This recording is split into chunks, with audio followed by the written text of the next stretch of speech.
Hey, good people. Welcome to the 8167 Conference, Transforming Practice with Educational Technology. My name is Allie Belden, and today we're going to talk about how to be in multiple places at once. Now, I don't mean cloning yourself by any means, but this session will show you strategies on how to support different levels of learners in your room all at the same time. We'll be talking about differentiated instruction using Google Forms. So make sure you're logged into your Google accounts before we begin. You will also need a QR code reader for this session. There will be 3 QR codes that you will need to scan throughout the session. So make sure you have your QR code reader ready to go. Now, differentiation for differentiated instruction is considered a big buzzword in education. And we all know that these buzzwords that come are the new hottest thing each year in educational systems. So, with these buzzwords comes different interpretations of these definitions, which can kind of become confusing on which definition are we using for differentiation.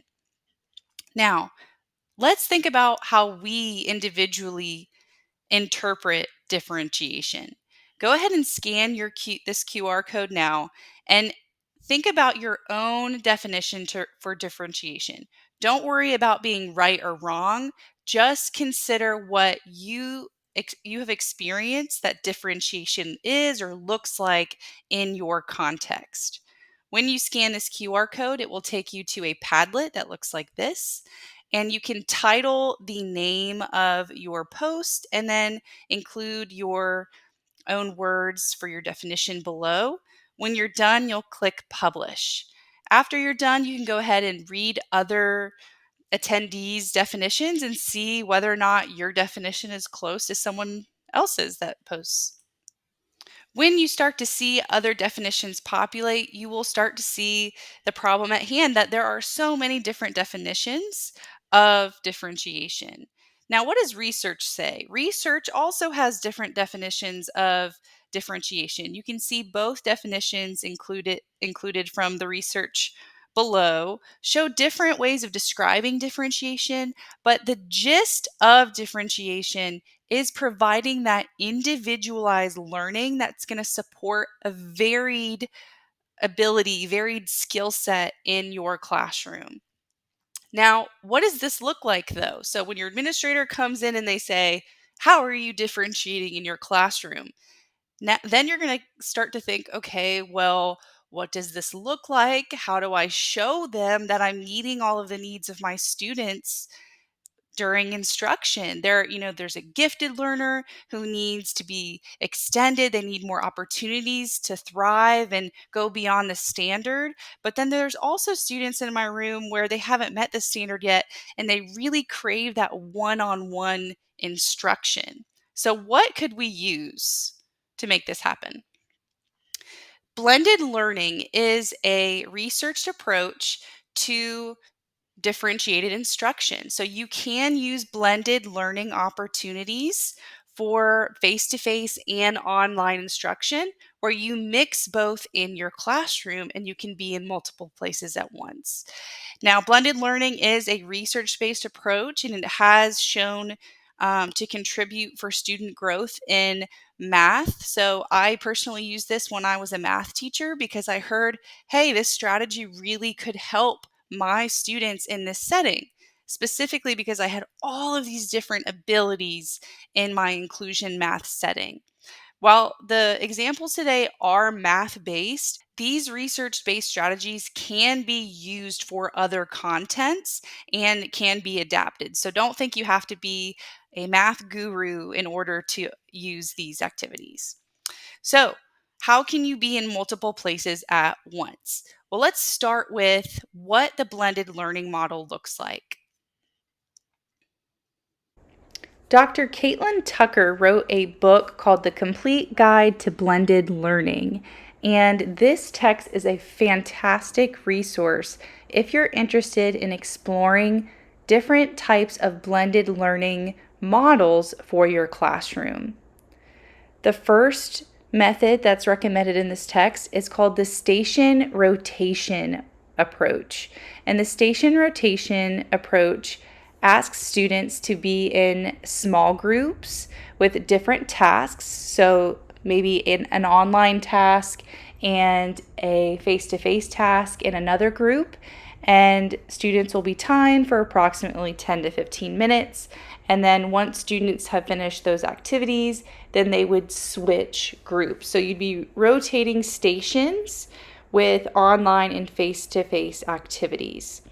Then you have the whole group rotation, where the whole group will be on an online setting at the same time, but maybe different online assignments. And then the whole group would go offline and do a face-to-face activity or a direct instruction. There's also the flipped classroom model where students can access technology outside of the classroom. Maybe they have a assignment that they would access online at home if students all have access to technology, and then they would come in the next day prepped and ready to go with that flipped classroom model pre-teaching method. Finally, you have a playlist individual rotation model where students can choose their own approach to their individualized learning. So they could choose YouTube videos in a playlist. They could choose options provided by the teacher. So if there's options, students get to pick their own method of rotating through the lesson with the provided resources. So these 4 different methods are suggested by Caitlin Tucker in her text, and I highly recommend if you're interested in blended learning research or utilizing blended learning for your classroom to check out this book. It's on Amazon, and it's a really great read. So I'll set the scene for you. You gave a lesson on different parts of an expression. You gave a ticket out the door to see whether or not students mastered the standard.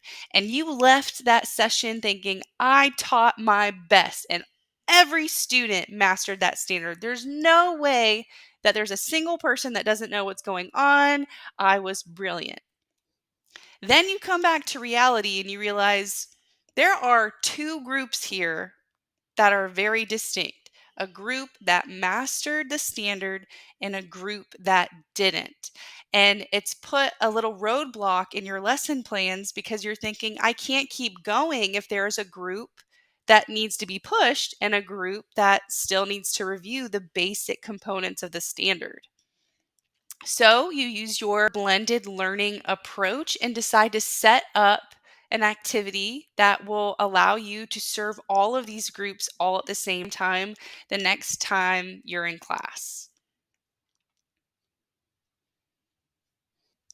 For the next day's lesson, you decide that you're going to try the blended learning approach, the station rotation model, where you'll have one group that's on devices, and then you'll have another small group where you can provide face to face instruction. So, students who have devices will complete an activity for approximately 10 to 15 minutes. During that online activity, you will be working with another group of students, whether it's the high group or the students that need to review their skills. And that will also take the same amount of time. After those 10 to 15 minutes are up, then both groups will switch. So then the group that was provided the face to face instruction is going to now be in the digital group, and the digital group is going to be in the face to face instruction group. Now, you may be thinking, what's going to happen in the digital learning group? Now, this is where differentiated instruction through Google Forms comes into play. Research shows that the use of Google Forms with screencasting and YouTube increases student engagement and helps with that personalized learning path that we're trying to provide through differentiation. So, first, I'm going to show you an example of what this looks like. This is an example of a differentiated Google form that I would use in my online group in my blended learning model. So the students would log on, they would either go to Google Classroom and they would see this link that was assigned to them. with a Google form.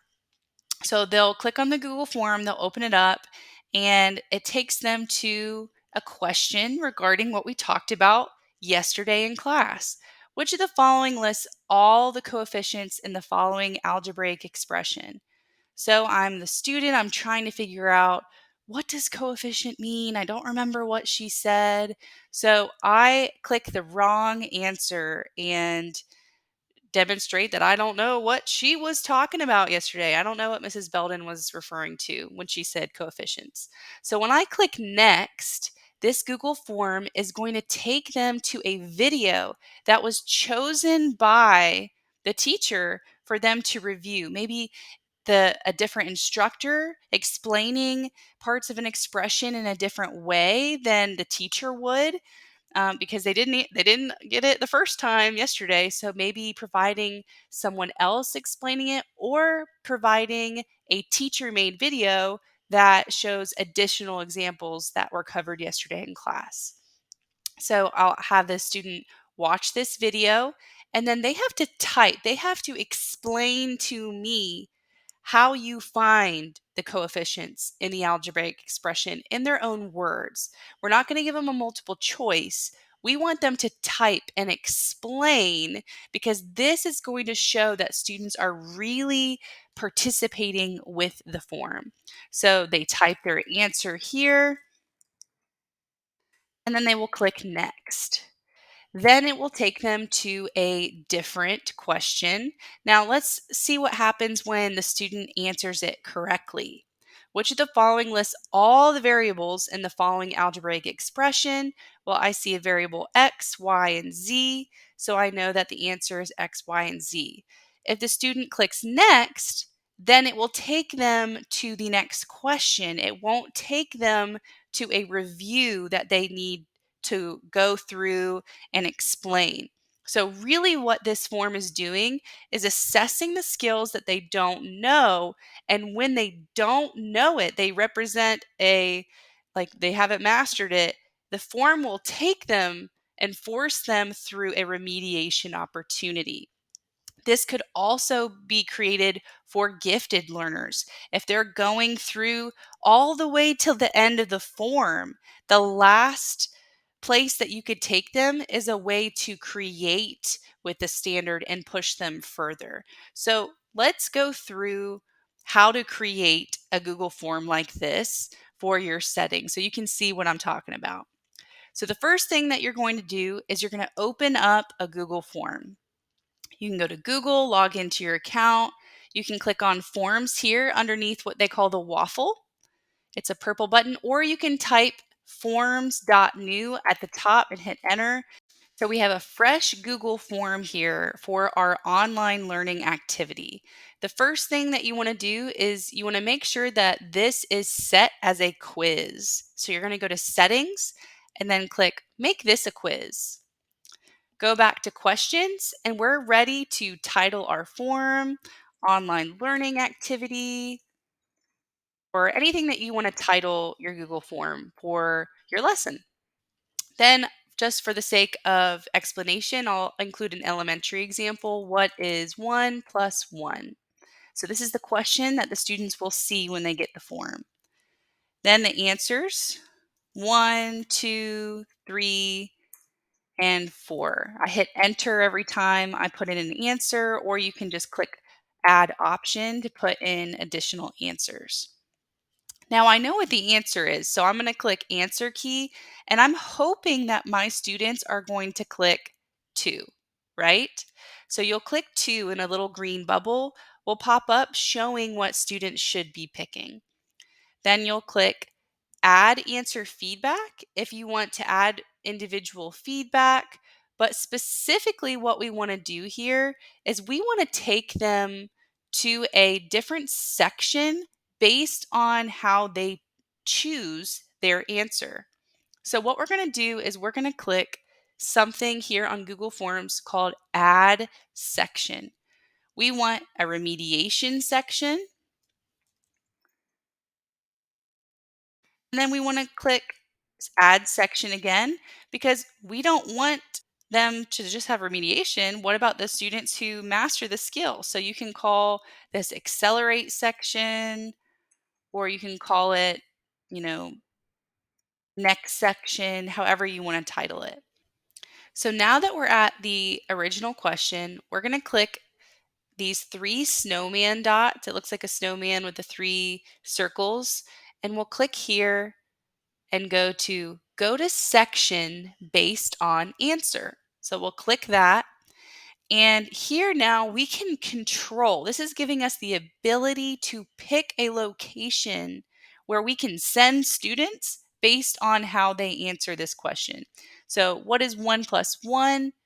If they say 1, I want them to go to the remediation section. If they say 2, then they know it. I want them to go to the accelerate section. If they say 3 or 4, they need to go to the remediate section because that's not the right answer. So this is a way to control the learning path of a student. That's why in the example, if I got it wrong, I had a remediation video. But if I got it right, I got an opportunity to demonstrate mastery of another skill. So let's go to the remediation section. What do we put in there? How did I get those videos to pop up? So we're going to add a video. We'll click add video, and here you can search YouTube videos for math. So if I type adding and I find an instructional video and I've vetted it, I've watched it from the beginning to the end before posting, then I can put the video here with directions to watch the video and answer the question below. Now, if you don't want to use a video that's created by other teachers, you can use screencasting tools to create your own YouTube videos. So the screencasting software that I'm currently using now is called Screencastify, which you can add to your Google Chrome page in this little button you'll see up here. And what you can essentially do is you can screencast yourself with a presentation or just any type of direct instruction and upload it to YouTube. So you have options to use these screencasting tools or YouTube within a Google form. I can add that question that says, please explain how to add numbers in your own words. This forces students to create an explanation in their own words to demonstrate that they are paying attention to the video and that they're mastering that standard before moving on. Then for the accelerate section, you can either give them a more difficult problem or you can give them an opportunity to create something. So you could say, create a model on your desk using addition and force them to access the standard, but to produce something, a representation that takes them to the next level. Anytime you make a change on a Google form and you want to see what the students are going to see, you click on the eyeball. And I like that because it's like, what do the students see? So I go to the eyeball, and now you'll see this basic Google form. What is 1 plus 1? If I click 1 and I click next, it's going to take me to the video.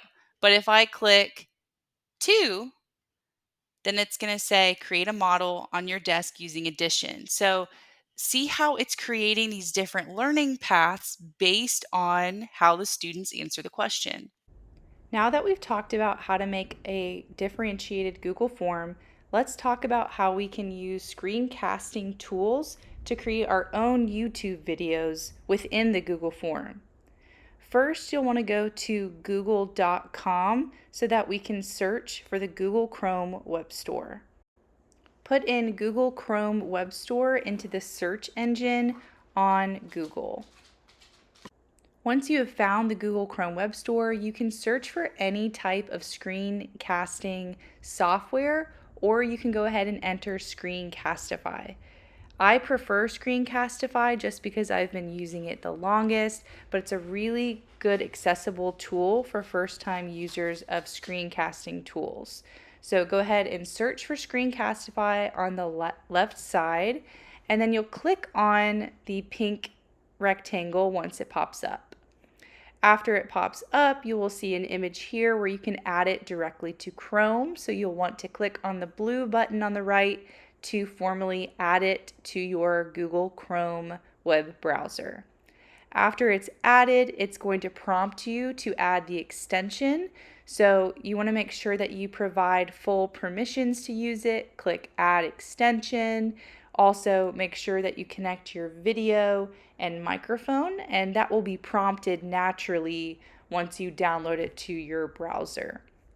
Once Screencastify is officially added, you'll see this new icon comes up on the right side of your screen. So you'll want to click on the Screencastify button anytime you want to record a video or access videos that you've already created. So in this case, let's assume that we've already gone through a lesson. We've recorded ourselves on Screencastify, and we really want to use our own created video within a differentiated Google form. So we've pressed the Screencastify button, we've recorded, we stopped recording, then we go to our video library on Screencastify and locate the video that we want to use. So here you'll see in the library, I have found a video that I would like to use on my Google Forms. And on the right side, I'm going to click Export as MP4. Now that's going to download it as a video file to your browser. Once the video is downloaded, you can now upload it to your YouTube channel. So go to YouTube, log into your account, and in the top right, you'll click Upload Video. Once the video is fully uploaded, then you can now find the address for your YouTube video, and that's what you're going to copy and paste within your Google form. Now, it's important to say that there are several steps that you have to take when creating your own YouTube videos for differentiated Google Forms. So it's important to set small goals for yourself, like we said earlier, and maybe to start with already created teacher YouTube videos that already exist out there. But as you want to improve your process and curate your Google Forms so that they're more towards each individual learner and what you're actually teaching so that it's relevant and the experience is natural and they can hear your voice, then I do recommend at least trying to create your own YouTube video from a screencasting tool. Now I would like to give you an opportunity to create your own Google form for your context.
When you're done creating your Google form, then I would like you to share it with other attendees in the session so that they can see other examples.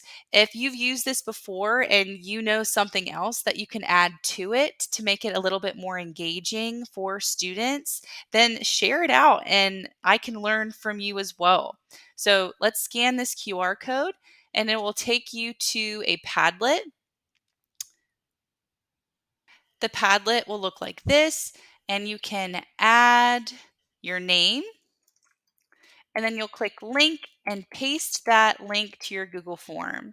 And the link that you will be pasting can be found right here next to send, paperclip, this link right here. If you copy it over, then you can post it in here, and that's how other people can access your Google form. Make sure the shared settings are public so that attendees don't need to request access to your forms. I hope you enjoyed this session on differentiated instruction using Google Forms. I hope you also enjoy getting to see each other's Google Forms if you decide to post. If you could scan this last QR code, it will take you to a survey that just tells me whether or not you're interested in trying out blended learning and giving me some feedback for the session. So I appreciate your attendance, and please reach out to me if you have any questions about how to implement this in your context, or if you were trying to create a Google form and you run into an issue and you need some help. Thanks again.